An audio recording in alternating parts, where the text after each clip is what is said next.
Hello everybody, this video is called Webscraping Techniques used for making API requests.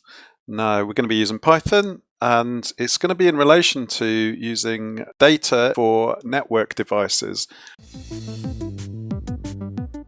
What I'm going to be doing is I'm going to be adding devices to an inventory IP address management program.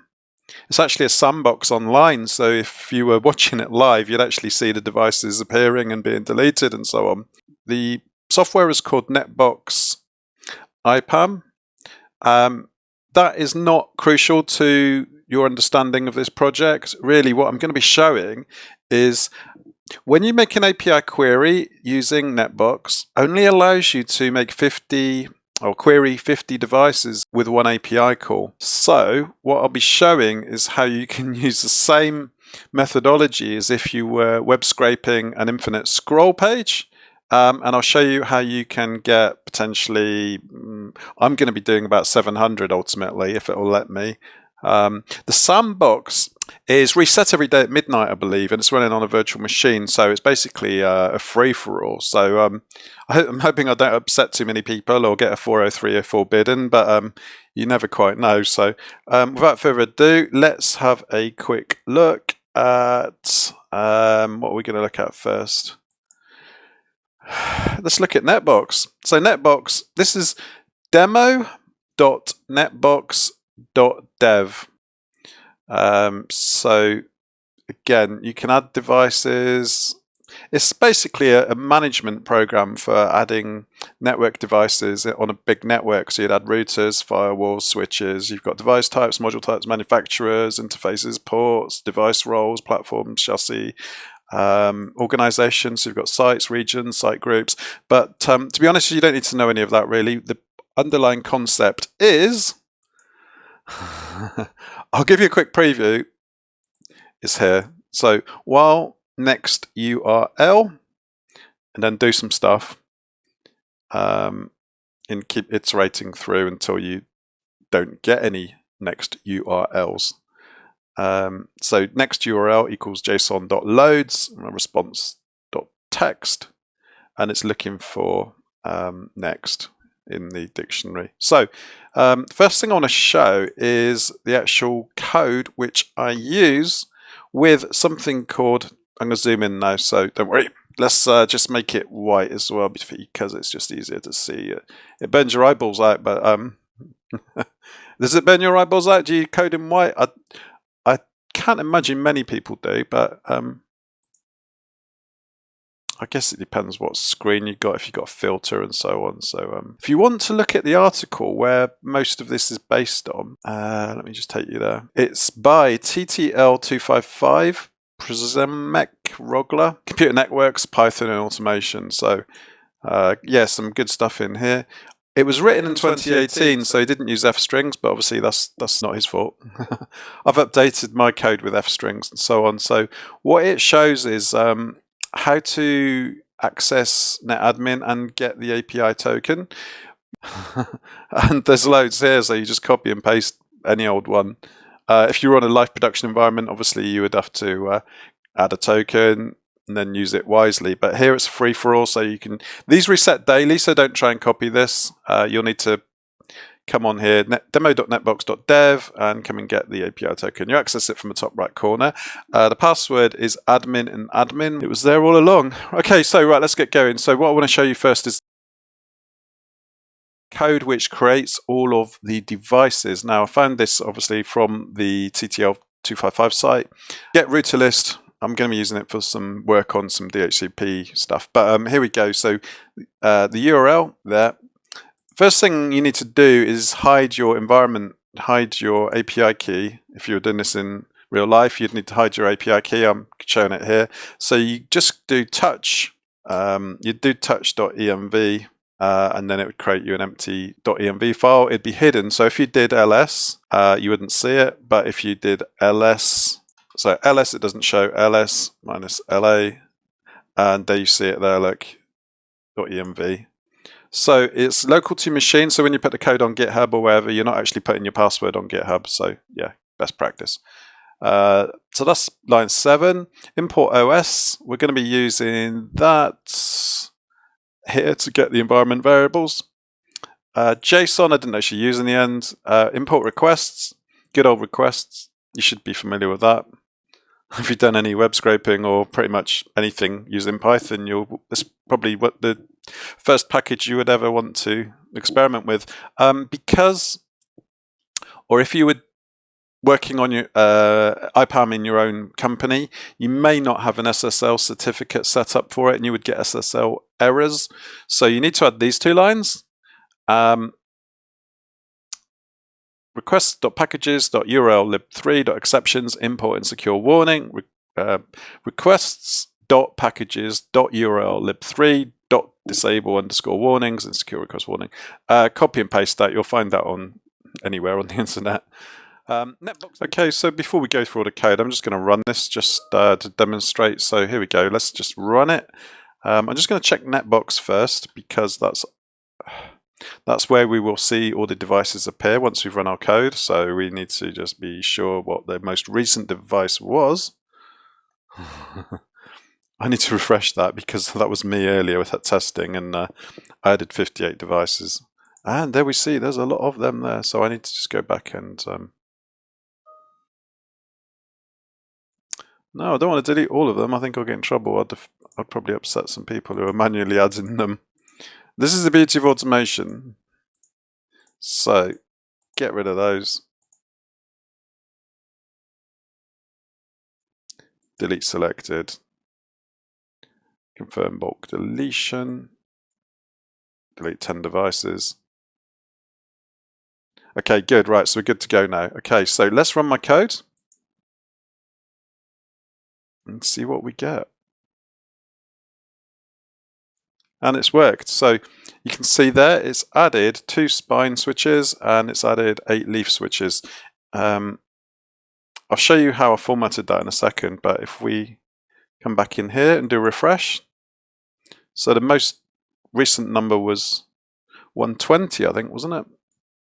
Yeah, so 120 unnamed device, and you can see here the ones I've just added. I've just added 2 spines and 8 leaves.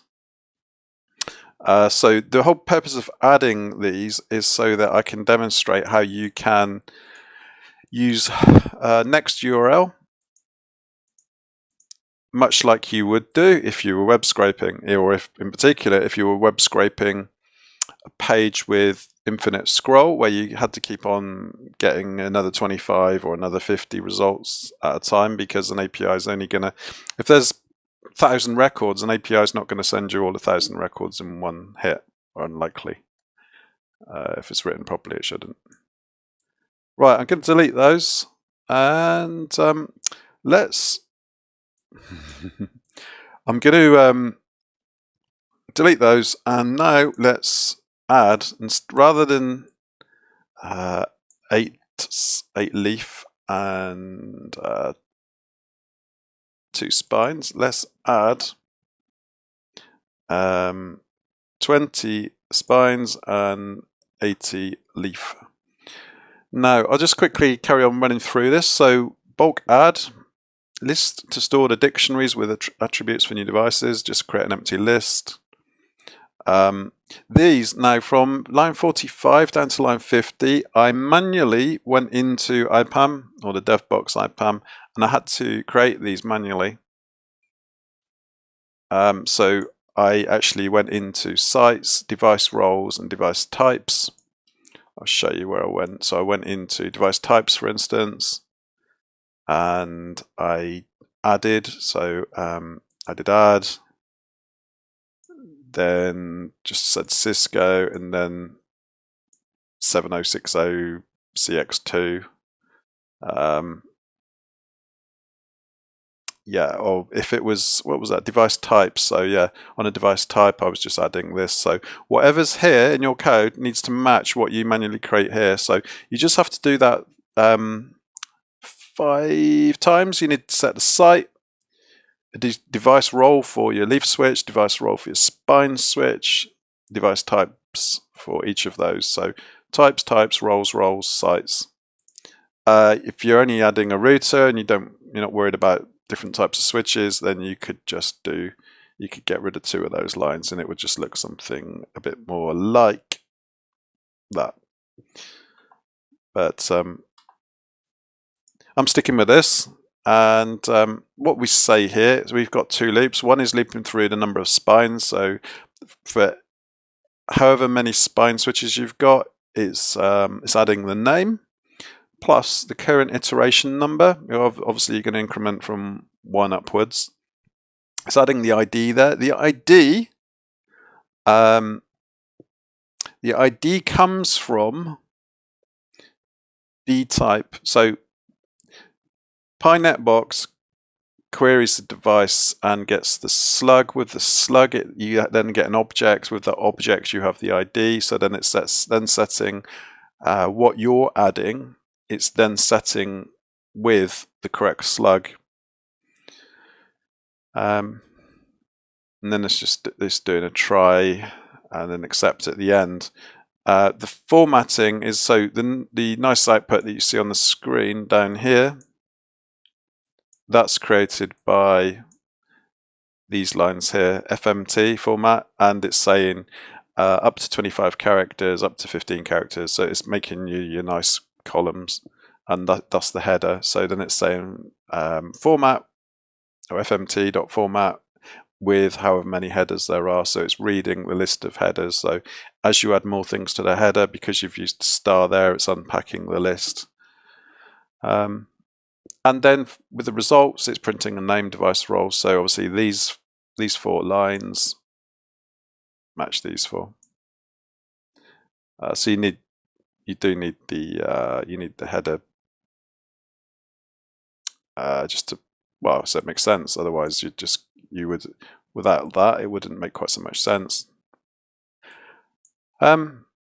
Okay, so let's run it. I'm going to run it and attempt to create 20 spines and 80 leaf switches. So let's just see how many current devices there are in the list and what the highest number is. So the highest number is 120.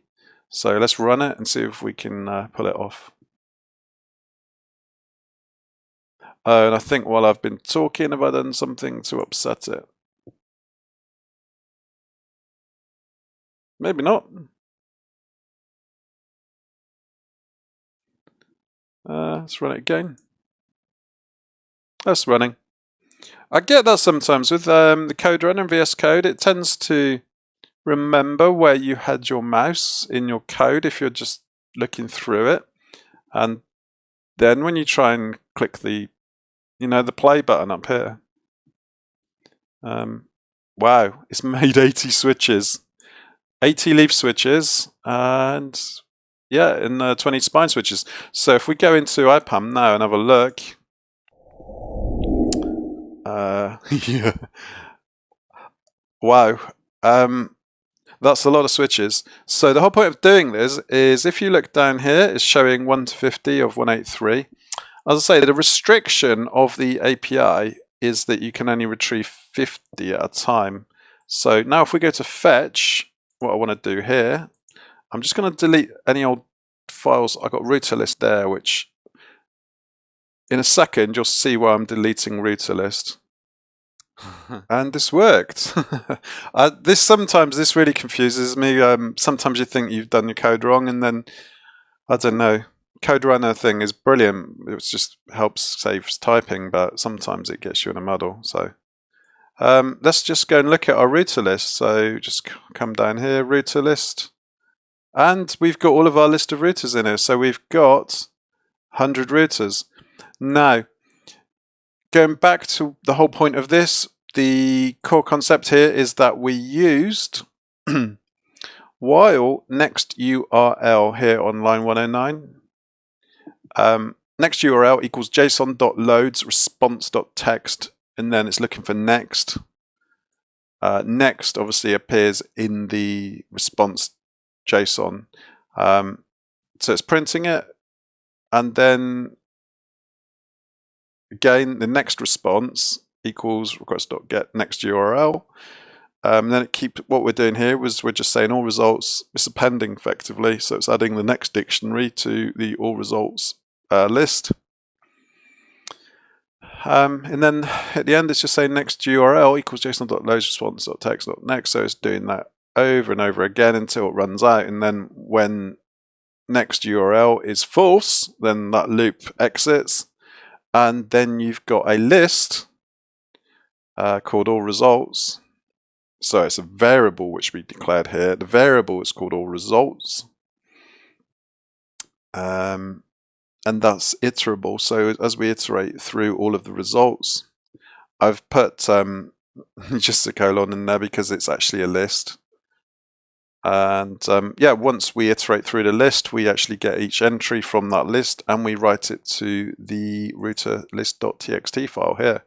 So that is how you can query an API endpoint which is only limiting you to 50 items or 50 values per response. So you just need to keep iterating through with next URL, and that is how you would do it with web scraping as well. So requests.get next URL headers equals verify equals false. Verify equals false is because of the SSL or potential SSL error if you don't have an SSL certificate installed. All results equals all results plus JSON.loads with the updated with the next lot. So if you were getting 50, then it would be 50 plus 50, then all results would have 100, and then it would add 50 more for the next 50. And then next URL is, so it gets the next URL from the response, and it's the value which matches next. So next is the key, and then the value. So each time it provides you with the next URL in the response. So the response is always telling you there's more stuff to come, so you need to go and visit the next URL. I'll put the code on GitHub if anybody wants it. As I say, the inspiration for adding the devices came from ttl255.com. And the rest of it kind of I've modified myself, also based on TTL255.